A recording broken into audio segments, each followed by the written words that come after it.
Wow, it's just been exposed that Donald Trump may be paying people to attend his parade because not enough people are going to come and he needs seats filled. I have that Craigslist ad for you, and we're going to go through it. And it's no surprise that Donald Trump has to pay people to attend his parade because no one wants this thing. Not people in D.C., not the army. Here's one member of the military speaking out against what Donald Trump has been doing in her army fatigues.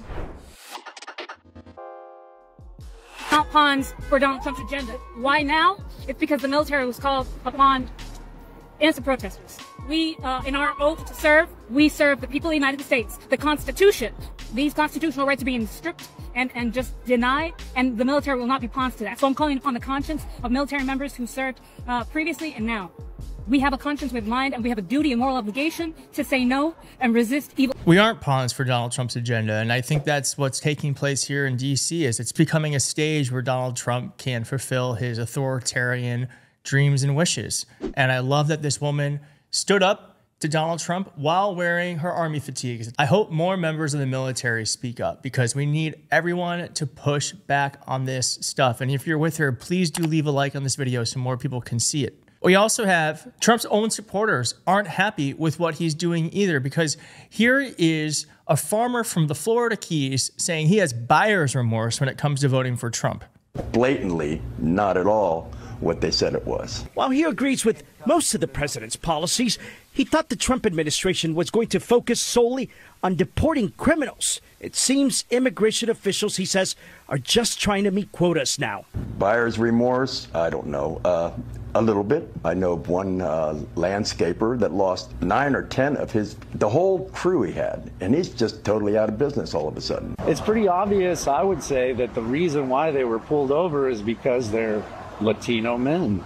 Their immigration attorney says it should not have happened because 5 of the 6 have their paperwork in order with pending asylum cases. Valid work permit, not even close to be expired. And no criminal record, not here, not in Nicaragua. Losing these 6 men is losing 1/3 of his workers. We're not able in Key West to just replace people as easily as, say, a big city. It's financially as well as emotionally. It takes a toll. Does anyone feel bad for that guy? I actually don't feel bad for him. I'm sorry, maybe it's callous. I don't feel bad for you. We all warned you what was going to happen, and it is happening. What did you expect? Of course it was going to be worse than the first time, and that's what we're getting. And I'm sorry. I guess I am a little sorry for the people who are being affected by this, who did not vote for him. But if your business is suffering because of your vote, maybe next time pay attention a little. I don't mean to be scolding, but your vote does matter, and it does make a difference, and it does impact your own life. And when people are warning you about what Donald Trump is going to do, maybe next time listen. And well, there won't be another Donald Trump, hopefully.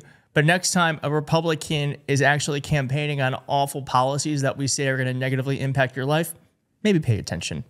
Donald Trump is listening because he has said now, he went against Stephen Miller, who wants all of these deportations. And here's what Donald Trump has said. He just put this out. Our great farmers and people in the hotel and leisure business have been stating that our very aggressive policy in immigration is taking very good long-time workers away from them, with those jobs being almost impossible to replace. In many cases, the criminals allowed into our country by the very stupid Biden open borders policy are applying for those jobs. That is not good. We must protect our farmers, but get the criminals out of the USA. Changes are coming.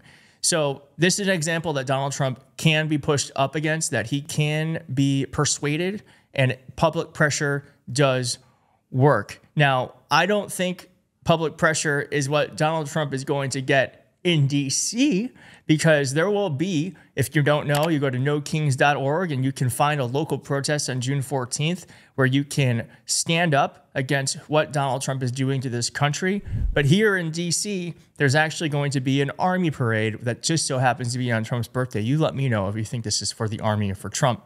But a lot of people apparently aren't showing up because an ad was put on Craigslist that says that they're going to pay people in crypto in order to show up and fill seats so that Donald Trump's parade doesn't look completely empty. Here's that ad. So it says here, seat fillers needed June 14th, Constitution Avenue, DC.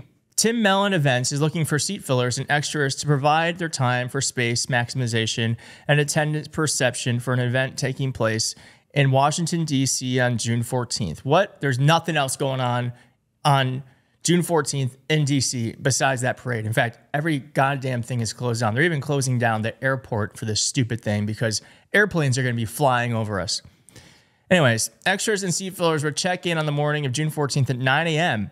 Extras are required to wear red, white, and blue clothing and will be provided a red hat to wear. I wonder what that red hat is. Gold accessories are acceptable as well. The team will advise the extras where to stand or sit according to the line of sight from a VIP viewing platform area.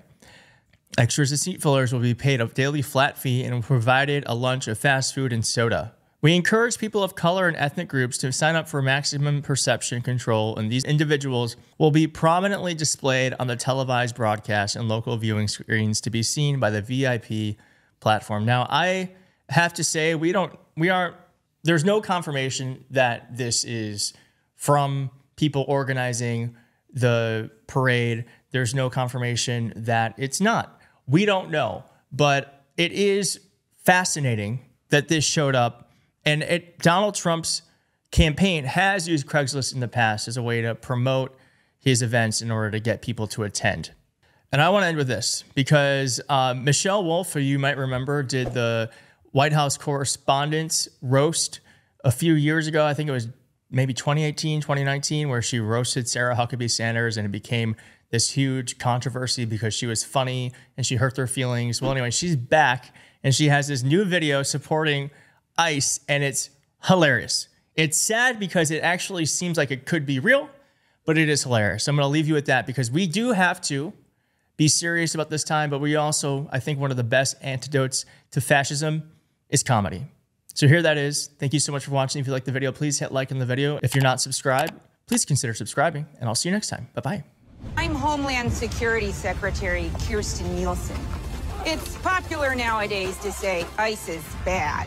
But there's no better representation of American values right now than ISIS. And as an equal opportunity employer, we accept all levels of experience and education, from low to very low, and actively welcome those with diagnosed anger issues.